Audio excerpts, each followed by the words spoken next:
Hi అండి, welcome back to one more mini vlog. ముందుగా అందరికీ హ్యాపీ దీపావళి అండి. ఏంటక్క దొంగలు పడ్డ 6 నెలలకి కుక్కలు మురిగినట్టు నువ్వు ఇప్పుడు చెప్తున్నావు, ఉదయం నుంచి చెప్పుకోకుండా ఏమంత తీరు పట్టలేకుండా ఉన్నావా ఏంటి? నిజమేనండి బాబు, అసలు ఉదయం నుంచి అసలు సందే లేదు. ఎందుకు సందు లేదంటే 2 రోజులు సెలవులు వచ్చాయి కదా అని చెప్పేసి నెల్లూరుకి అయితే వెళ్ళామన్నమాట అత్తమ్మ వాళ్ళ దగ్గరికి. ఇంకా అనుకోకుండా ఈరోజు మార్నింగ్ ఇంటికైతే వచ్చేసాము. ఇంకా వచ్చినప్పటి నుంచి ఫుల్ పని అనమాట. ఇంకా అంట్లు కడుక్కోవడము, మళ్ళీ కసువులు వేసుకోవడము, ఇల్లు తుడుచుకోవడము, దీంతోనే ఫుల్ బిజీ అయిపోయింది అనమాట.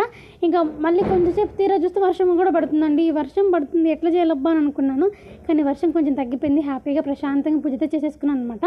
ఇంకా క్రాకర్స్ వచ్చేసి ఎక్కువగా తెచ్చుకోలేదండి, కొన్ని మాత్రమే తీసుకొచ్చుకున్నాము. ఎందుకంటే పిల్లల ముందే భయపడుతూ ఉన్నారనమాట, అందుకోసం చెప్పి కొన్నే తెచ్చుకున్నాము. క్రాకర్స్ కలిసేటప్పుడు కొంచెం జాగ్రత్తగా ఉండండి. చిన్నపిల్లలు కలిసేటప్పుడు ఇంకా జాగ్రత్తగా చూసుకోవాల్సిన బాధ్యత మన మీద అయితే ఉంటుందన్నమాట. ఇంకెందుకంటే వాళ్ళు బాధపడితే మనం చూడలేం కదా. ఉంటాను మరి, బాయ్. లైక్ అండ్ సబ్స్క్రైబ్ అబ్బా.